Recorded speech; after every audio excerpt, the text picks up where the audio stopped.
Hello, Bobby Torres of Frightbox Recording here. Is compressing your heavy guitars a complete waste of your time and energy? Let's discuss.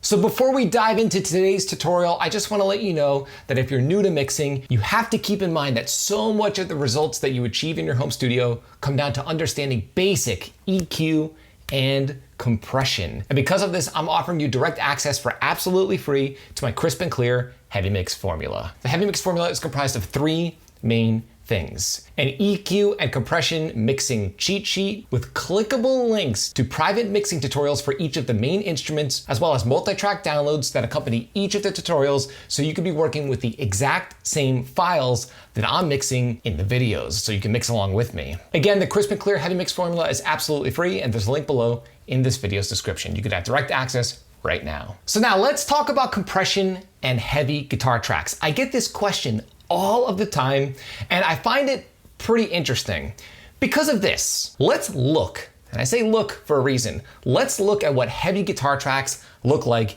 in a DAW. Okay, so right here I have a very, very big production, tons of tracks, not a lot of guitar tracks, but just a very busy, crazy production.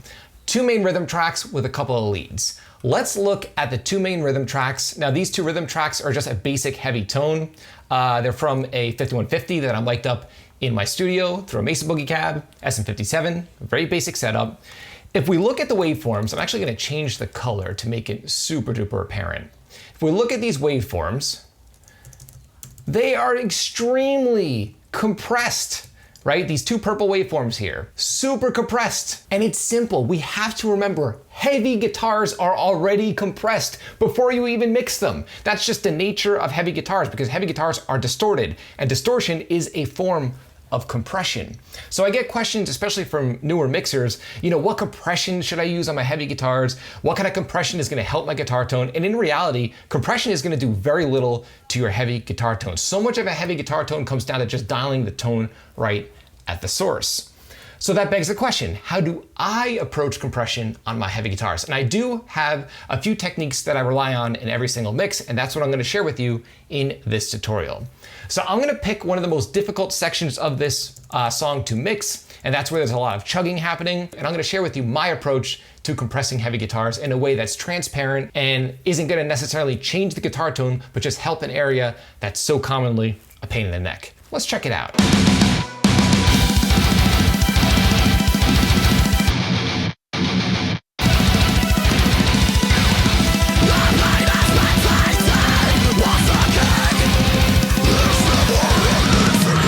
By the way, if you like what you're hearing, this is my good friends in a band called Ursia's Fragment that I've worked with tons of times in the studio. I'll leave a link below to their music in this video's description. Okay, so right there is a very, very brutal guitar tone, super heavy, and a lot of palm muting. And if you've mixed metal for any length of time, you know that palm muting can be a challenge because they make the speakers jump, and they create an excess amount of low end that will conflict with your bass guitar and your kick drum and any other low frequency information in your mix. So now, the way I approach it in my mixes for rhythm guitars, we're gonna talk about lead guitars in a second, but for rhythm guitars, I don't compress my rhythm guitars with a normal compressor. Now, if I do want a little bit of character, like let's say I'm using an 1176 plugin, or maybe an API 2500 or something like that, then yes, I'll add a little bit of compression to my heavy guitars if I wanna hear the compressor pump.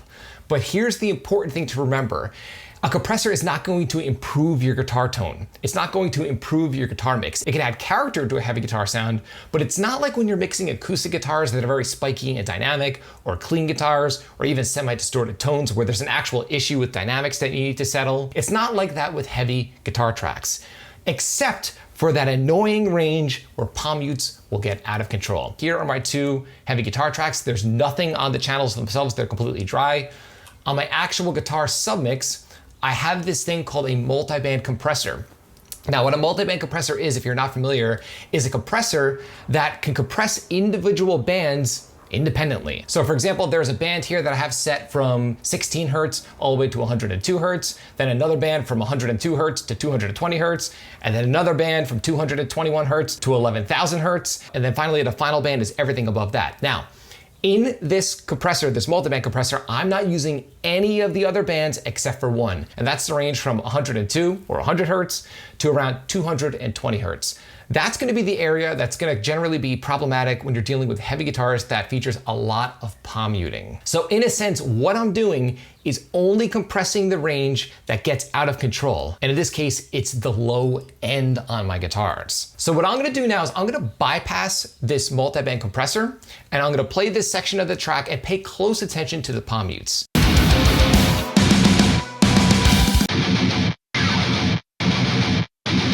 Now that guitar sounds nice, thick, and meaty on its own, but when it's blended with the track,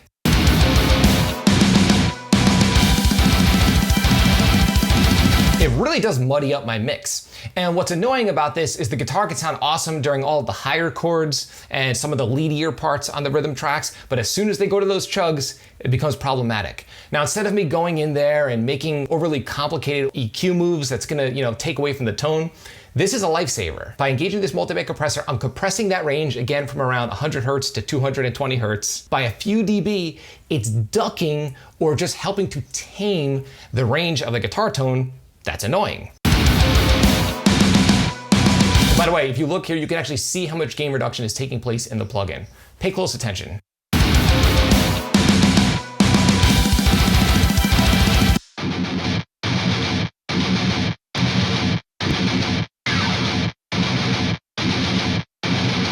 It's helping to, again, control my rhythm guitars in a way that's helping them, but without actually changing the EQ of the rhythm guitars, or without using a regular compressor, which you're gonna hear pumping on the rhythm guitars, again, which is, in my opinion, usually unnecessary because the guitar's already compressed due to the fact that they are distorted. So that's one tip for you. If you wanna control your rhythm guitars and help with that annoying palm muting issue, use a multiband compressor. If you're a Reaper user, I'm pretty sure Reaper has a multiband compressor stock. I'm using Pro Tools, so I'm using a third-party one, but the idea is the same. You don't need a fancy plugin for this, just as long as it's a multi-band compressor that can compress specific frequency ranges. Now, when I do like to use a regular standard old compressor is on lead guitar tracks. Now the question is why? Lead guitar tracks, if you look, I have a couple leads in this song. Let's pay attention to the solo actually. I have a guitar solo here. Guitar solos tend to be, even though the tracks are distorted, they're sometimes a little bit more dynamic because remember, guitar players are gonna be playing super high notes, slightly lower notes. So even though distortion compresses the track, it's slightly more dynamic than rhythm guitars in general. And in this case, you could visually see this. Check this out. It's a very similar tone. Here are my rhythm guitars that look very, very squashed and compressed at the source. And here's my lead guitar. The lead guitar has more peaks and valleys happening. Not a lot. It's not like a clean guitar. It's not like a semi-distorted guitar or an acoustic guitar, but it's slightly more dynamic. Because of this, I tend to use a regular compressor on my lead guitars. One, because it helps kind of squash them just a little, and also it adds a nice character to help differentiate the lead guitar from the rhythm guitars. This comes in very handy if I'm using the exact same amp for the entire production, which I do a lot when it comes to heavy music production. I'll use one amp, one tone for all the guitar tracks across the entire album sometimes, or at least the entire song. Let's take a listen to this guitar solo.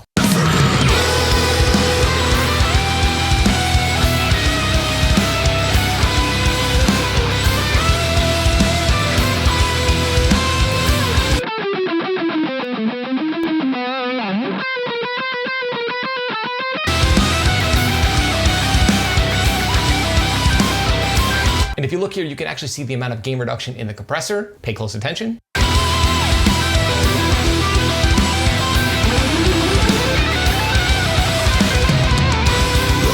So as you can tell, I'm not really going crazy with compression on the lead guitar, again, because distorted guitars are already compressed, but it's keeping it in a slightly tighter parking spot that can help compete with the rhythm guitars. And also just the fact that I'm using a broadband compressor on my lead guitars is adding a character that'll help differentiate my leads from my rhythm guitars, which will create extra space and depth in my mix. So I'm curious to know, do you use compression on your rhythm guitars in your mix? And do you use compression on your lead guitars? Leave a comment in the comment section below, and I'd love to hear what you're doing within your own mixes. Now again, if you're looking to up your mixing game, you don't need fancy plugins, you don't need fancy tools, you need to understand basic EQ and compression. And again, you can have access to my crisp and clear heavy mix formula for absolutely free. It comes with an EQ and compression cheat sheet, private mixing tutorials for all of the main instruments within a heavy mix, as well as multi-track downloads so you can mix along with me. There's a link below in this video's description. You could have direct access right now for absolutely free. If you found this video helpful, like, comment, subscribe, and share. And do not forget to click the little bell icon so you can be notified every time I upload one of my weekly videos on all things metal and rock production. If you're interested in some Frightbox swag, we've got t-shirts, mugs, and a ton of other cool stuff on the way. There's a link below to the Frightbox merch store in this video's description. Until next time, happy mixing.